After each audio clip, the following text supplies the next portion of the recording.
As I look back over the growth of Marxist-Leninism in various countries, especially in China, we see that the rise of those regimes has been fed mainly by idealistic people who really thought that they were signing up for a worthy cause.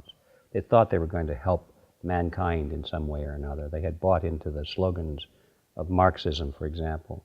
So the communists came to power in many cases a combination of deceit to some extent, but also on the wave of the high ground of morality as they sold it to the people. Yeah, I think that's a very...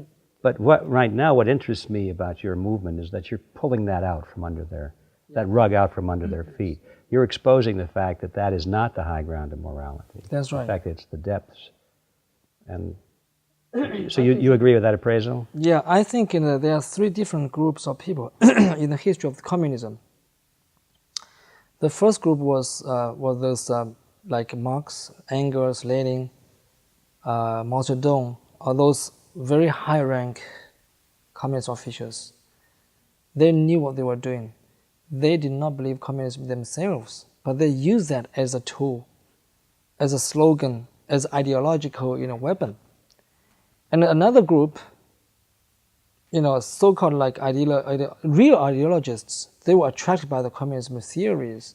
And if you look at the history in China during the Japanese invasion, they invaded China, but the Communist Party, they did a lot of propaganda in the nationalist-controlled areas about the communism and about the way they want the country to be, and about the way they want to fight against the Japanese, all that kind of things. That attracted a lot of people from the nationalist-controlled area, a lot of young people, intellectuals, that kind of people. They went to Yan'an, where the Communist Party was at that time. There's another group of people. They truly believed in communism. They want to fight for that. Another group is much bigger, masses. The ordinary people, are farmers, that kind of people. They don't really understand what communism is, but they believed if they follow the Communist Party, they would get the lands, get the stuff from the landlords, that kind of things. They fight for those real stuff. What they could see in real life. So that's three groups of people formed the communist movement. So that's why it spread so fast in so many countries. But as the non-commentaries in Communist Party pointed out, the communist theory itself is totally wrong, because people have their rights to own properties. They work hard for that. That's like part of their life, just like their arms or their hands. You have no rights to take that away. In the collectivism like format, like people can share their property. That's not the case. That's against human nature. It's against the rule of the universe, I would say, right? Everybody, every human being has the right to his own property, has the right to his own body. Nobody can take it away. So how can you collect all these properties and then use for other people? It should not happen. So the communism itself is a wrong theory from the very beginning. But for those poor people and for those idealist, intellectuals, they really fell into these kind of pitfalls. So that's how that, So we know right now the communism is truly evil. It's kind of evil way to control people, to persecute people, to do a lot of damage to human society. Only in this way people can really quit from the Communist Party and then end this evil practice. In the West, you hear it commonly said that communism is dead. Well, that's only like wishful thinking, actually. It's not dead. It's still kicking alive in China, maybe in other countries, like North Korea, Cuba, a few of those small countries. But the thing is, they have youth capitalism right now as some kind of foresight.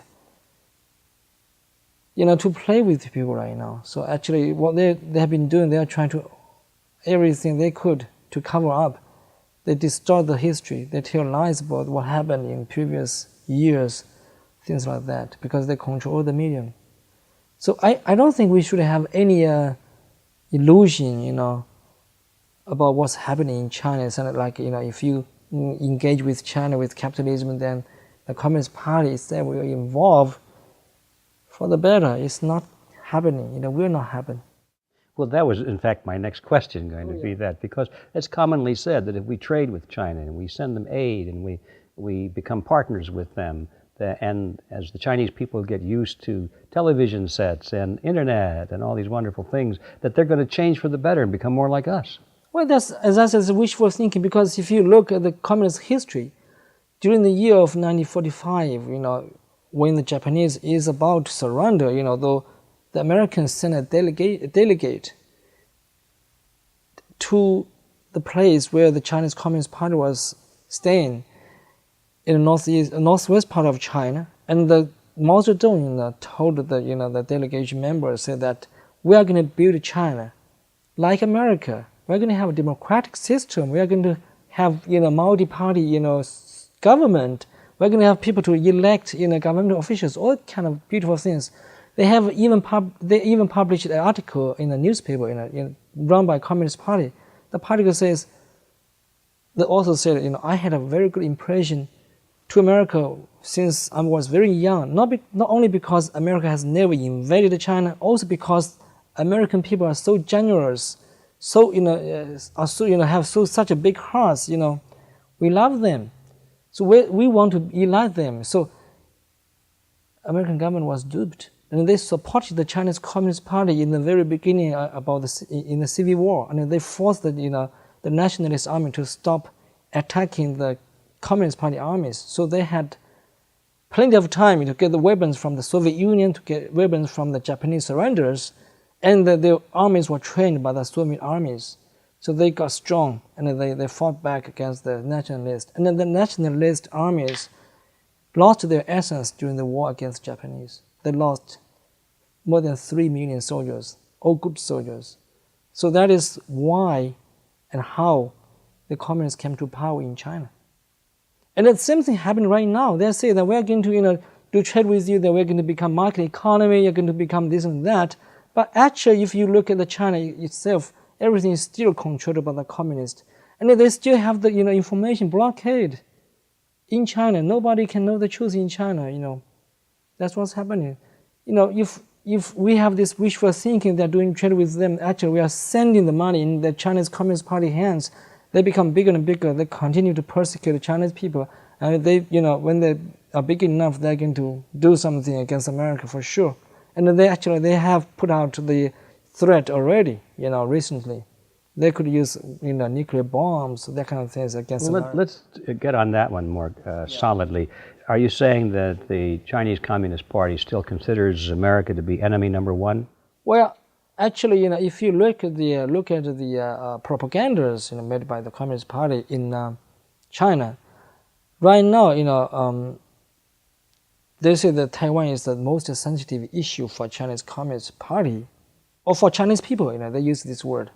People. And of course, people. Yeah, the word people. And then they say behind that is America, of course. You see the point? You see the linkage? So, America is the biggest democratic country in this world, for now. But the Chinese communists see that as a big threat, because nobody in this country likes communism, at least on the surface. So that is how they are doing the propaganda in China. Well, what happens, do you think, when finally the Chinese government feels that they have an advantage over the United States? I think they can do anything they want, because first of all, they can confiscate all those properties of American companies in China, because they have huge investment in there. If they feel like they should do this, like what Cuba did, they had all those properties from those from the American companies. They took them all. You can get nothing back, and then they can use those so-called evil countries like excess of evils like North Korea, this kind of countries, to play cards with America, to force you to give all these kind of benefits to them. So a lot of cards they can play if you don't stand against them right now. And also, they have the 1.3 billion Chinese people as hostage. Can you imagine they use their own people as hostage when they when they want to do some deal with America? They would release 1 or 2 of those political prisoners, say that we are